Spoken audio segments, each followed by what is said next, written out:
Halo semua, perkenalkan nama saya Belinda Cynthia Dulupetaito dengan NPM 54220031. Saya merupakan mahasiswa dari Universitas Timor dari program studi biologi Fakultas Pertanian Sains dan Kesehatan. Di video kali ini saya ditugaskan untuk menjelaskan materi tentang lintasan asam dikarboksilat atau siklus C4. Berikut materinya, silahkan simak dengan sebaik mungkin. Baik, yang pertama definisi. Asam dikarboksilat merupakan senyawa yang mempunyai dua gugus karboksil dalam struktur kimianya. Asam karboksilat sederhana banyak kita temukan di alam yang memiliki nama sesuai dengan sumber asalnya. Contohnya asam oksalat yang merupakan asam dikarboksilat yang paling sederhana yang strukturnya terdiri dari dua gugus karboksil. Asam oksalat banyak terdapat pada tanaman dari famili Oxalis. Yang berikut struktur asam dikarboksilat. Asam dikarboksilat atau asam alkadionat memiliki dua gugus karboksil di dalam struktur kimianya. Asam dikarboksilat ini memiliki rumus umum yaitu CnH2n COOH2. Berdasarkan jenis ikatannya, asam dikarboksilat terbagi menjadi dua, yaitu asam dikarboksilat jenuh dan asam dikarboksilat tak jenuh. Asam dikarboksilat jenuh yaitu asam-asam dikarboksilat yang memiliki deretan sejenis dari rumus umum CnH2n COOH2 seperti asam oksalat dan lainnya. Sedangkan asam dikarboksilat tak jenuh yakni asam maleat dan asam-asam fumarat. Yang pertama, struktur umum. Asam dikarboksilat mempunyai struktur umum yaitu CH2N min COOH2 atau HOOC RCOOH. Contohnya asam oksalat dan asam propanadioat. Yang kedua, struktur garis. Struktur garis terdiri dari asam butanadioat atau asam suksinat, asam pentanadioat atau asam glutarat, asam 3-etilheptanadioat, dan asam cis-2 pentenadioat. Yang ketiga, struktur termampatkan terdiri dari 1HO2C CH25CO2H atau asam pimelat, yang kedua H2HO2C CHOH2 CO2H atau asam 2,3 dihidroksipenadioat, yang ketiga HO2CCH2 CH3CH2CO2H atau asam 3-metil-2-pentenadioat. Yang berikut HO2CCHBr CH23CHBr CO2H atau asam 2,6 dibromoheptanadioat. Yang keempat, struktur poligon terdiri dari asam oftalat atau ftalat, asam eftalat atau isoftalat, asam p-ftalat atau tereftalat, dan asam difenat. Yang berikut sifat-sifat asam dikarboksilat. Yang pertama, sifat fisik.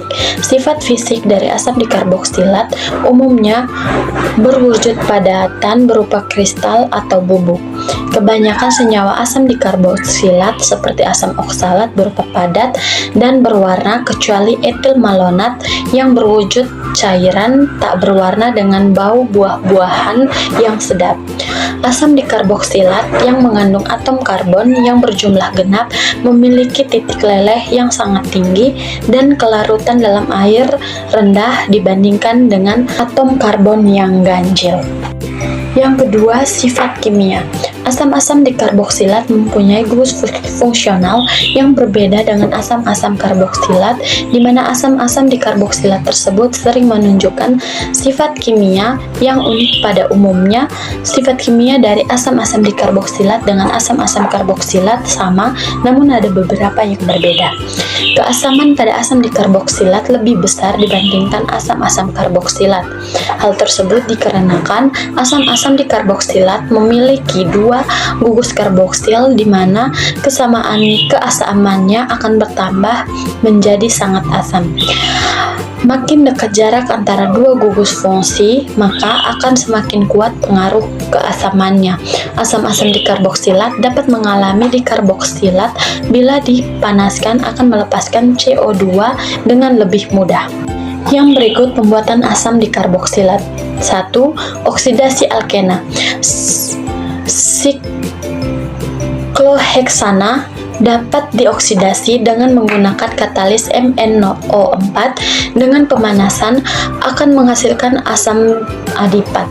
Reaksi ini memerlukan zat pengoksidasi yang kuat seperti pada alkohol. Reaksinya yaitu sikloheksana MnO4 dikalor akan menjadi HO2CCH2 CH2CH2CH2CO2H atau asam heksanadioat atau asam adipat.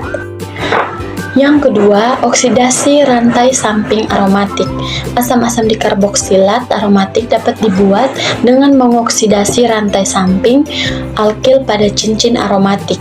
Reaksi ini menunjukkan sangat stabilnya cincin aromatik, di mana gugus metil yang bersifat seperti alkana yang teroksidasi bukan cincin aromatiknya. Asam tereftalat dihasilkan dengan oksidasi ini dengan menggunakan katalis kobalt dan udara ya untuk oksidasinya. Reaksi pembuatan asam tereftalat dari asam P-silena ada pada gambar, dan selain pada tereftalat, asam eftalat dapat juga dari naftalena atau O-silena melalui oksidasi yang serupa dengan menggunakan katalis V2O5 atau kobalt dengan oksigen. Berikut reaksi sintesisnya. Teman-teman bisa melihat pada gambar yang ditampilkan. Yang ketiga, hidrolisis sianida atau nitril. Nitril ini memerlukan suasana asam atau basa dalam reaksinya. Pembuatan asam dikarboksilat dari metode ini diperoleh dari alkena ataupun glikol. Dari alkena itu H2C sama dengan CH2O akan menjadi etilen diklorida, dan NaCN dalam alkohol dikalor akan menjadi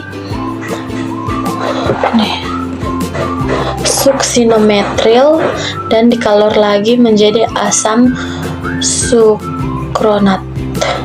Yang berikut dari glikol itu ada pada gambar. Yang keempat, reaksi Grignard. Sintesis Grignard dapat digunakan dalam pembuatan asam dikarboksilat dari dibromoalkana, yang mana posisi atom bromin terletak di kedua ujung atom karbon. Contoh reaksi pembuatan asam pimelat 1,5 di bromopentana yaitu BrMg CH2 5MgR menggunakan CO2 dan H2O H+ akan menjadi COOH CH2 5COOH. Yang kelima, ester malonat. Ester ini dapat digunakan untuk sintesis asam dikarboksilat dengan rumus umumnya RCH COOH2 atau R2C COOH2+. Reaksinya seperti di gambar. Yang berikut, kegunaan asam dikarboksilat. Kegunaan dari senyawa asam-asam dikarboksilat antara lain: 1. Asam oksalat digunakan sebagai penghilang karat, sebagai pereaksi dan pembuatan zat warna, sebagai bahan pemurni dan industri farmasi dan keperluan lainnya. Yang kedua, asam suksinat digunakan dalam industri makanan dan minuman, terutama sebagai pemanis. Yang ketiga, asam glutarat digunakan dalam produksi polyester, polyol, polyamida, polyester, dan inhibitor korosi dalam sintesis obat-obatan, surfaktan, dan senyawa logam finishing.